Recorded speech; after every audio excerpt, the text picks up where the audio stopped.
ערב טוב לכולם. בעזרת השם נדבר היום על המהות של החיים, איך נוצר כל הבריאה, איך החיים מתנהלים, מה קורה, איך זה מתחיל, איפה זה, איך זה נהיה הדברים הגדולים הענקיים האלה בעולם. יש תהילים בפרק ל"ג, שם כותב דוד המלך לפני 2,800 שנה פסוק. אז לא היה לו נאסא, לא אסטרונאוטים, לא חלל, לא אמריקה, מי ידע, כלום.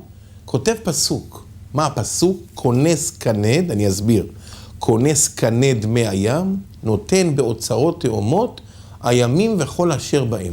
הרי אנחנו נמצאים, כמו שאמרתי בהרצאה הקודמת, כדור הארץ תלוי ברקיע, למעלה, בשחקים, במהירות, איתנו, לא לשכוח, איתנו ביחד, כולל כל היבשה, כולל 70% אוקיינוסים, במהירות של 1,700 קילומטר בשעה. אז זהו, שואל הרב הגאון הרב אביגדור מילר בספרו עולם, חלק ד' ריבונו של עולם. מה הסיבה שתלית כדור הארץ ברקיע, זה גמרא, דרך אגב גמרא, במסכת חולין, בדף פ"ט, ותולה ארץ על בלימה. מה זה על בלימה? אין למטה כלום. אין דבר בעולם שעומד בלי עמודים, כן? ולכן, מה עשה בורא עולם כביכול לבטל את העמודים? יצר 1,700 קילומטר בשעה, כן? ויצר, על ידי זה יצר כוח הכבדה, זה נקרא כוח המשיכה הכי מדויק בעולם. למה? שאנחנו והים לא נתפזר לחלל העולם. על זה כתוב, כונס כנד מהים, נותן באוצרות תאומות, הימים וכל אשר בהם. אז ידוע שהשמש באה לכאן כל בוקר. כבר כמו שאמרנו, 5,777 שנה. השמש, למי שלא יודע, מרחק מפה לשמש 150 מיליון קילומטר. הגודל שלה פי 100,000 מכדור הארץ. היא באה לפה כל בוקר. סתיו, אביב, חורף, קיץ, כל יום. יום אחד תעשה טעות, בלי כוונה, התבלבלה. תתקרב טיפה אלינו, חס ושלום. מה יקרה? אין מים בים. כדור הארץ, מאכולת של אש, חס ושלום. יום אחד תבוא השמש, תעלה טיפה למעלה. מה יקרה? כדור הארץ, קפוא, נתקע באוויר, מוות, תוך שניות. נותן שלג כצמר, כפור כאפר יפזר, משליר כרחוק כפיתים, לפני קרתו מי יעמוד. איך אלוקים תפס כדור הארץ, העמיד אותו ואת השמש בנקודה הכי מדויקת בעולם, מתוך מיליארדים נקודות מרחקים, במקום הטוב בעולם, מתוך מיליארדים סיכויים, בנקודה שהשמש תבוא בדיוק. כן? קר, חורף, קיץ, זה כן. כן, יש גם סיביר, יותר קר, פחות קר, ארצות הקור, ארצות החום, כן? אפריקה וכו'. לכן, זה פלא גדול, זה פלא שאין כמוה בעולם. אז שימו לב, השמש באה לכאן כל בוקר, סתם אביב חורף קיץ. פעם אחת תעשה טעות, תקרב טיפה, אחד בשלום תעלה למעלה, אז הכל ילך, כן? אז הכל, רבותיי, במרחק המדויק ביותר בעולם. אז פעם שאלתי באמצע ההרצאה, מה עושה עכשיו השמש? אמר לי מישהו בקהל, כבוד הרב, מה השאלה? מחממת, מהירה? לא תשמע, לא מחממת ולא מהירה. מעצמה אין לה כלום. ואיפה הראיה שאמרתי? איפה הראיה? היא נוצרה ביום הרביעי לבריאה. מה? מי? השמש. ביום הראשון, וירא השם את האור כי טוב. סלח לי, מי מאיר? לא לשכוח באותה יסוד גדול, לא לשכוח. המאיר לארץ ולגרים עליה ברחמים. רבותיי, יסוד גדול. ריבון כל המעשים, אדון, כל הנשמות. אז באמת מה השמש עושה? ודאי מה שאמרתי היא עושה על פי ציווי של מלך מלכי המלכים. קרא לשמש ויזרח אור, ראה והתקין צורת הלבנה. שבח נותנים לו כל צבא מרום. כל צבא מרום. כל הגלקסיות, כל המלאכים, כל האין סוף נותנים שבח לבורא עולם. וצבא השמיים לך משתחווים, לעושה אורים גדולים, כי לעולם חסדו ולכולם שמות תקרא. נוגה, שבתאי, לכת, מאדים, אורנוס, פלוטו, כמעט, צדק, שביט, אין סוף, מלאים זיו ומפיקים נוגה. נאה זיום, היופי שלהם בכל העולם. שמחים בצאתם, ששים בבואם, אבל עושים באימה רצון מלך מלכי המלכים. אז אומר הרב, ודאי מה שאמרנו היא עושה, מחממת ומאירה. אבל כותב הרב הגאון, הרב אביגדור מילר, בספרו אור עולם, בחלק ט'. כותב שם דבר מדהים. אומר שהשמש היא גם משאבה גדולה, היא עושה התפלה, מגיעה לים, כמו שציינתי, בדיוק 150 מיליון קילומטר, מה היא עושה? היא שואבת את העדים מהים, שנאמר עד יעלה מן הארץ, להשקות את כל פני האדמה, מכוח המשיכה. אמרנו למה 1,700 קילומטר בשעה, שיצר, כל בחור יצר כוח משיכה, נקרא כוח הכבדה, מהמצב הזה נופל המלח חזרה לים, ונשאר בעננים, מים מתוקים. מי יגיד לי למה אלוקים שם מלח בכל הימים בעולם? מדוע יש מלח בכל ה-70% אוקיינוסים? למה? אז אומר הרב שהמלח מחטא, מבריק, מביא חיים לעולם. אם לא היה מלח, כל כדור הארץ היה ג'ורה. לא היה פה חיים פה. דרך אגב, כל יום עולים מהים 30 מיליארד דגים בכל כדור הארץ, בכל הימים.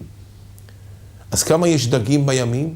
אם אני אומר לך, כל יום עולים מהים 30 מיליארד דגים. סלח לי אדוני, סליחה גברת, כמה יש דגים בעולם? זה פסוק בתהילים. זה הים גדול, ורחב ידיים, שם אוניות יהלכון, כן? שם רמס ואין מספר, זה לוויתן, יצרת לשחק בו. מה הפלא?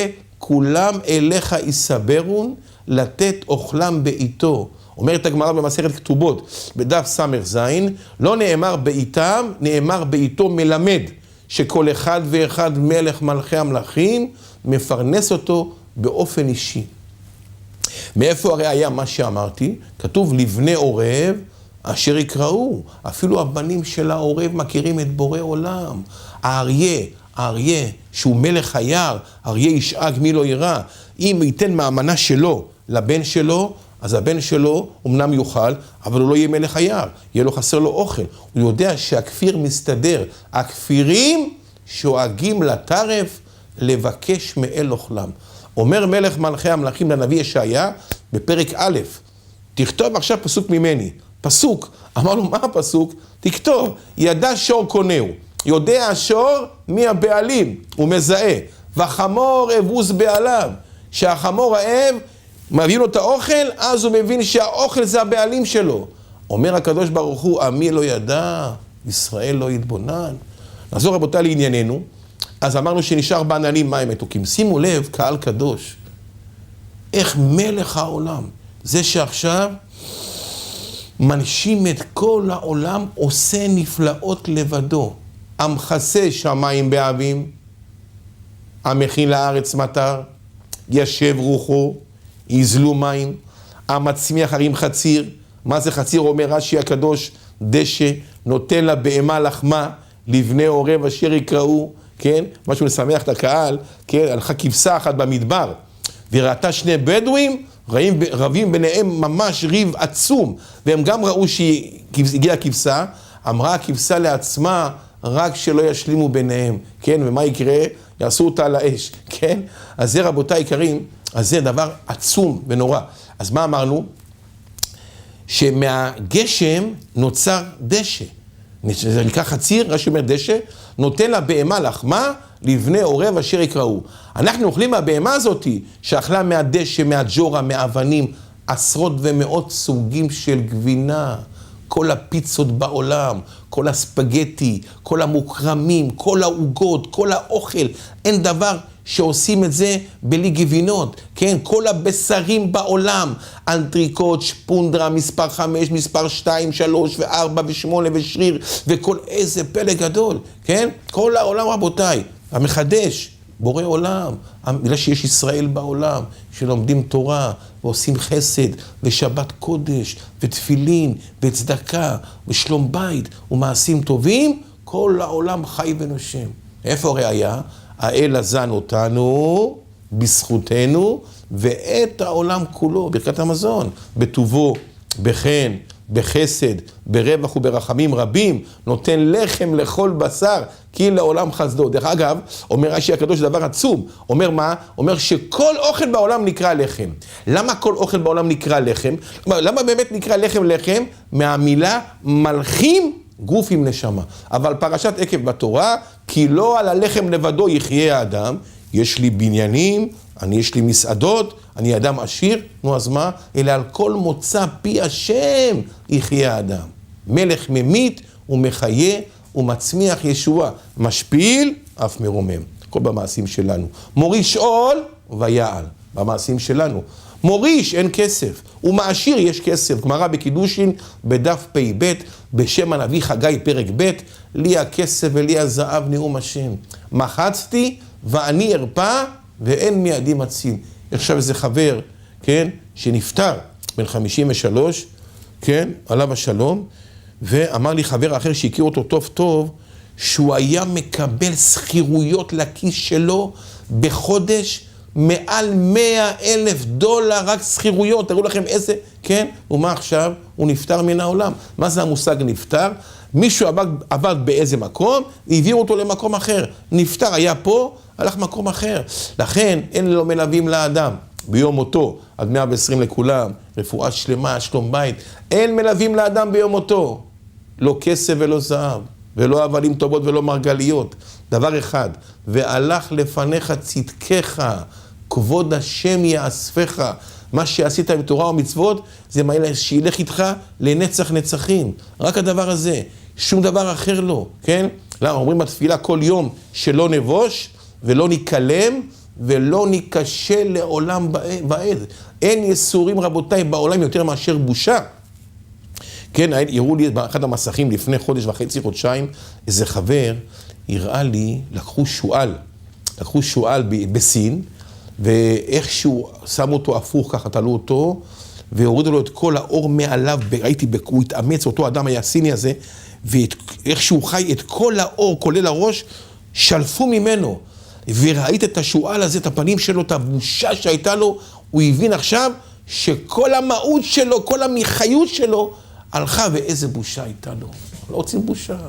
רוצים לעשות רצון מלך מלכי המלכים. יש רבותיי, תורה זה מהמילה הוראה, הוראות יצרן. איך לעבור את העולם הזה בשלום, כן? אז אמרנו שכל העולם, הכל צבוע, מתוקתק, מבריק, יפה, צבעים, בלי סוף. אני אתן דוגמה, כן? טווס פותח כנפיו, 365 צבעים בדיוק כמניין ימות השנה. תוכי, כמה יש תוכים בעולם?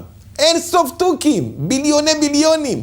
לא תראה בחיים שלך תוכי אחד שלא צבוע בצורה מאלפת. תן לי שני צבע ירוק, ראש ירוק. תן לי כתום, בטן כתומה. תן לי צהוב, זנב כתום, גב כחול. תגיד תוכי, מי צבע אותך? אין בעולם תוכי שלא צבוע בצורה מהממת. כן? אם אדם ילך עם אשתו לתערוכת פרחים, שניהם יתעלפו. אלפי סוגים של צבעים. אלפי סוגים של בסמים. דודי ירד לגנו, אומר שלמה המלך על בורא עולם. לראות בגנים, ללקוט שושנים. איזה אריזה דאג שיהיה מלך מלכי המלכים לרימון. יש ברימון למעלה כתר סימטרי מאלף. איזה אריזה לבננה. מה זה? איזה אריזה לטירה. זה כמו, אתה יודע, הפתעה. פותח עוד עטיפה, עוד אחד, הופ, איזה טירה, קצת מלח אוכל, טירס, כן? אז אמרנו, אם אדם מתבונן, כן? איזה צבעים, איזה אריזה, כל דבר. אז מי צבע את כל העולם הזה? מי צבעי הזה? כל התוכים, כל הציפורים, כל הדגים בעולם, תראה באילת איזה צבעים בכל העולם, איזה דגים, איזה פרחים, הכל, איזה בסמים. אז מי צבע את כל זה? אומרת הגמרא במסכת ברכות, בדף י', ותאמר חנה, אין צור כאלוקינו. אומרת הגמרא, אל תגיד אין צור, אין צייר כאלוקינו. אל תשכחו דבר גדול מאוד, זה הכותרת שלנו, ריבון כל המעשים, אדון כל הנשמות. לכן חייב אדם להיות דבוק באין סוף, לעשות רצון השם ממילא, לא בכו יעשה את רצונו, ויהיה לו חיים טובים והצלחה, גם עולם הזה, גם עולם הבא, ברוכים תהיו, המשך יבוא, אמן ואמן.